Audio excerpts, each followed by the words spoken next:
Arc-en-ciel, votre émission marocaine, chaque dimanche pour tout savoir sur le Maroc. Actualité, culture, économie, société et animation festive. Avec Abdelatif, Arc-en-ciel au cœur du Maroc.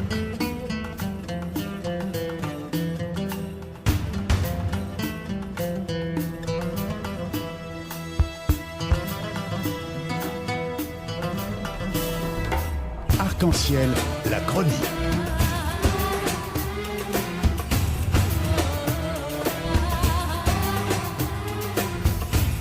Arc-en-ciel, un fait.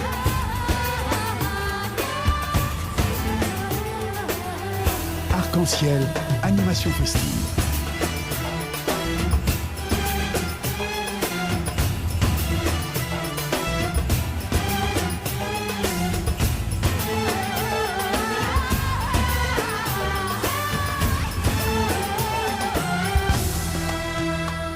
Parfait, je vous en prie, avec votre chronique tant attendue sur le Maghreb politique, concept durable et biodégradable. À vous la parole. Merci beaucoup, cher ami. Aujourd'hui, donc, ça sera le Maroc, le Maghreb politique, concept durable ou biodégradable.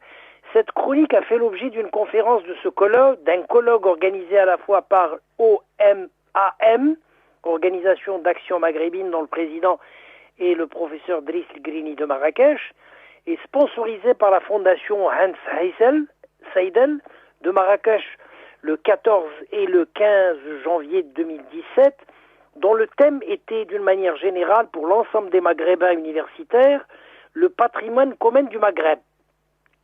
Et mon intervention s'intitulait, avec un titre un peu provocateur et séducteur, quelque peu provocateur, le Maghreb, concept politique durable ou biodégradable dans les nouvelles sociétés mondialisées à risque politique et à risque de terrorisme à caractère religieux, sinon pseudo-islamique.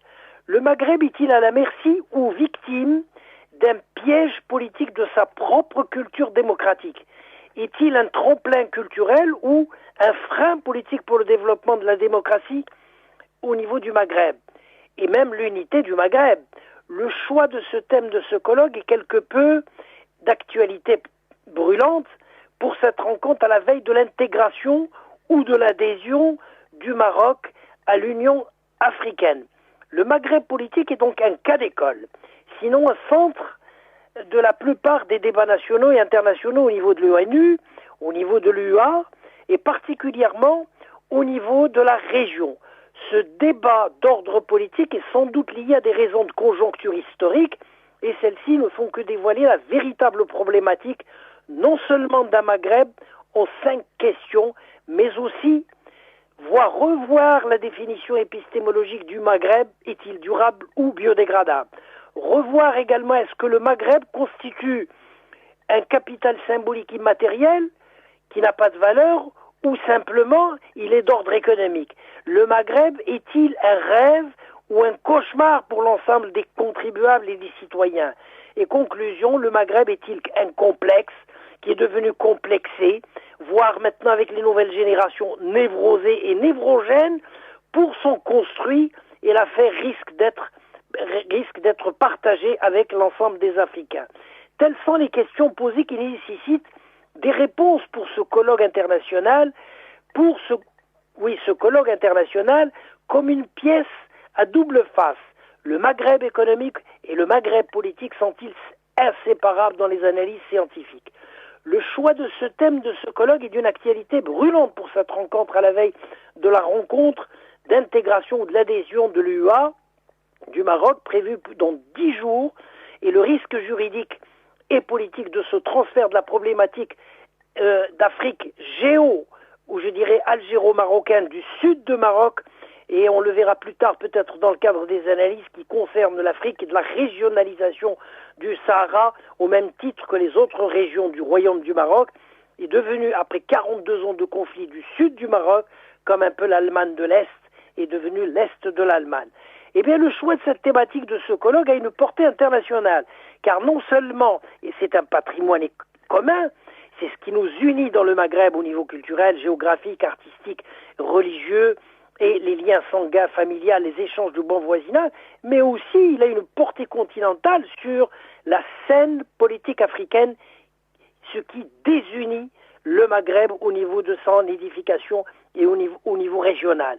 Telles sont peut-être les questions diplomatiques qui séparent le Maghreb en des cinq pays, divisés culturellement, affaiblis économiquement, handicapés politiquement en raison du Sahara, qui devient, après 42 ans de lutte fracticide diplomatique entre le Maroc et l'Algérie, soutenant politiquement en Afrique, dans l'UA, un État SDF, fantôme, fantoche, race sans territoire, sans peuple, que l'on appelle avec l'acronyme dans les circonstances l'Algérisario, sans statut juridique d'État reconnu par les organismes internationaux, dont l'ONU, le FMI, la Banque mondiale, l'UNESCO, l'OMS, le FIDA, l'Union européenne et les 5 membres du Conseil de sécurité, l'USA, la Russie, la France, les Britanniques et les Chinois, et encore, je dirais, ce qui va forcément poser la question juridique et scientifique de l'épistémée générale des académies internationales. Première question, premier paragraphe, si vous voulez, ou première ligne stratégique, c'est revoir la définition épistémologique de Maghreb. Est-il durable ou biodégradable? Eh bien, le Maghreb pose pour le monde entier plus de questions sur la distinction méthodologique du sociologue Ferdinand Tony entre le concept de communauté ou communautarisme que de réponses sur le concept d'un projet de société pour un Maghreb intelligent, une mutation intelligente, une mutation des débats de société sur le Maghreb répond forcément à des mutations d'un choix politique, des types de contradictions entre deux concepts fondamentaux. 1. Peut-on réaliser un Maghreb communautaire avec la même religion, la même langue, la même culture, les mêmes aires géographiques, la même histoire, le même rythme de vie, le même style de vie, les mêmes rituels religieux avec des valeurs ajoutées locales et les mêmes valeurs religieuses? L'histoire nous démontre que non.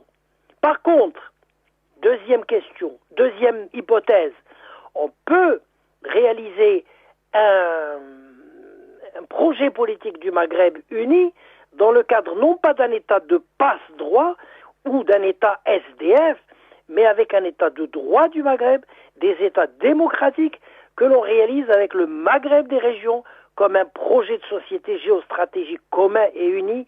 Et comme disait Bismarck après Napoléon, c'est avec la géographie que l'on fait l'histoire des régions ou l'histoire d'un pays. C'est avec ce choix politique des concepts durables et biodégradables que l'on fera ou pas un projet de société du Maghreb unitaire en Afrique du Nord, au même titre que le projet monétaire et économique de la CEDEAO en Afrique de l'Ouest, dans l'Afrique continentale. Faut-il rappeler à toutes fins utiles l'acronyme CEDEAO, qui est une organisation intergouvernementale ouest-africaine, créée le 28 mai 1975, veut dire la communauté économique et monétaire des États d'Afrique de l'Ouest. Faut-il rappeler l'origine pédagogique de ce concept pour les auditeurs de radio pluriel, de ces concepts qui sont durables, durable, c'est-à-dire au sens promoteur et prometteur, dans l'esprit de ce sociologue qui était passé inaperçu dans l'histoire, de Tony Schmallenbach, et faut-il ajouter l'ordre religieux des années 45 qui distingue, disons, 3 concepts. Le premier concept, c'est les communautés traditionnelles qui est équivalent au ma en arabe. L'auteur affirme qu'il s'agit d'un concept normatif sur fond des religions monothéistes de type idéal avec des portées de jugement de valeurs religieuses et d'un ordre manichéiste où on distingue le bien et le mal selon les religions monothéistes.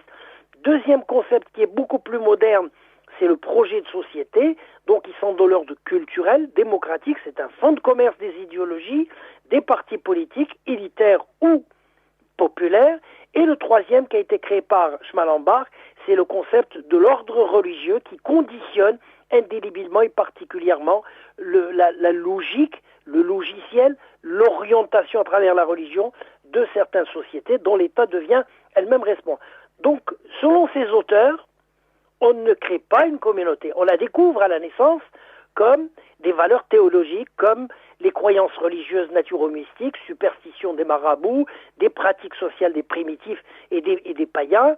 On n'adhère pas à des valeurs de la communauté théo-juridique d'un État à proprement parler. On y appartient culturellement d'emblée et automatiquement comme dans sa propre famille. Par contre, la société n'est pas innée dans la nature. C'est un phénomène de culture démocratique.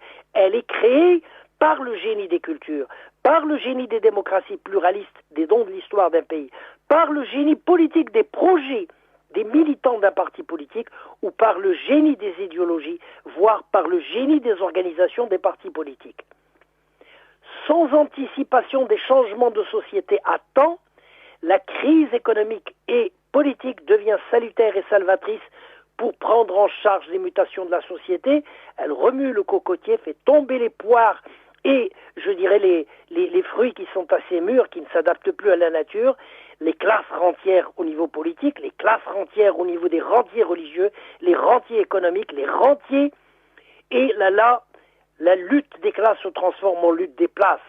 La crise donc remet en valeur, dans les règles de la démocratie pour tous, donne du rêve politique, ou alors elle donne du cauchemar pour ceux qui veulent maintenir le statu quo de la communauté ad vitam aeternam. La crise, et donc des valeurs, donne une opportunité aux autres, et en particulier à la jeunesse et aux femmes, de surfer sur la vague de changement pour se replacer ou se repositionner dans le marché économique, dans le marché politique, dans le marché religieux. La crise est un concept donc durable, cyclique pour les sociétés, mais elle est biodégradable pour les communautés dont la culture n'est plus un tremplin pour avancer avec la vitesse de la technologie et de la mondialisation. Elle devient elle-même un frein du développement. Et ces hypothèses représentent un coût psychologique et représentent un coût de la non-édification du Maghreb uni que l'on va étudier dans le second point. Le Maghreb est-il un capital symbolique immatériel? Le Maghreb pose aussi plusieurs types d'hypothèses sur le coût du capital symbolique et le coût de la non-édification du devenir historique du Maghreb uni, que de résultats sur l'échec du Maghreb à deux vitesses, le Maghreb élitaire et le Maghreb populaire. Le Maghreb est un capital immatériel pour les communautés maghrébines, qui n'a pas de prix monétaire, mais qui a une valeur démonétarisée au sens politique, une puissance, une surface de négociation, un marché. Il n'y a pas un bon ou un mauvais projet politique de développement pour les 5 pays, Maroc, Algérie, Tunisie, la Mauritanie. Il faudrait peut-être y penser, faire intégrer l'Égypte. Il n'y a pas un Maghreb facile ou difficile à construire. Il n'y a que des gouvernants mal élus, qui n'ont pas la volonté politique, qui n'ont pas la conviction maghrébine de citoyenneté, et encore moins la maghrébisation des esprits. Et la plupart des pays maghrébins semblent avoir une capacité politique potentielle bien supérieure à celle des leaders politiques actuels. La principale différence entre la volonté politique positive et négative, volontairement politique du Maghreb, paraît résider dans le degré de la conviction politique, du choix de société pour l'édification du Maghreb, en tant qu'ensemble de ces acteurs politiques laissant tomber les valeurs du communautarisme et surtout les conceptions de la souveraineté des États mini-jupes, des États SDF que l'Algérie veut créer non seulement au Maghreb, mais transporter le problème au niveau de l'Afrique, ce qui va renforcer ou même créer des espèces de divisions que la mondialisation se développe, alors que la mondialisation se développe et protège des blocs économiques, des blocs géographiques. Alors au lieu de donner une image du Maghreb d'exemplarité de l'Union africaine avec un sujet d'école, un cas de stabilité, de regroupement des 5 pays à 5 États, pour faire face à la mondialisation sans frontières et culturelles, sans frontières politiques, sans frontières économiques, sans frontières scientifiques, sans frontières de la pollution atmosphérique des effets de serre, sans frontières des circulations des hommes et des citoyens, sans frontières d'Internet et des réseaux sociaux, sans frontières d'images télévisuelles satellitaires pour des autoroutes d'information, les leaders du Maghreb vont dans le sens contraire de l'histoire, sinon dans une impasse historique et communautariste au sens de l'école de Francfort. La problématique de la mondialisation qui est en train de transformer la diversité des cultures planétaires en cultures locales, des villages et des quartiers de nos enfances, elle casse tout, elle détruit tout, rien ne lui est sacré. La politique, certes, est nationale, mais l'économie, probablement, est régionale, mais la mondialisation est une globalisation de l'économie avec l'ensemble de ces secteurs.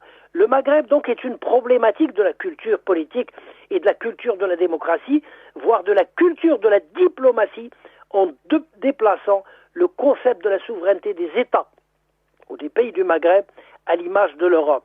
Il faut donc changer de logiciel de pensée sur le Maghreb. Concept politique est-il durable ou biodégradable?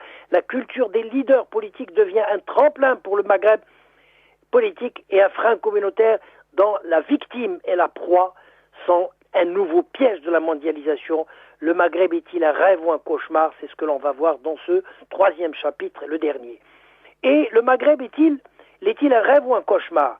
Il pose également plus d'impression sur le construit d'un rêve que de certitude sur le cauchemar des défis de l'intégration économique, que de défis politiques d'intégration économique, que des défis de la sécurité du Maghreb, des défis de la prévention des nouvelles sociétés du Maghreb, à risque politique et à risque religieux à la lumière du printemps arabe, qui a abîmé politiquement correct le Maghreb. Et le développement du Maghreb se situe au confluent de deux cultures, diamétralement opposées sinon différentes.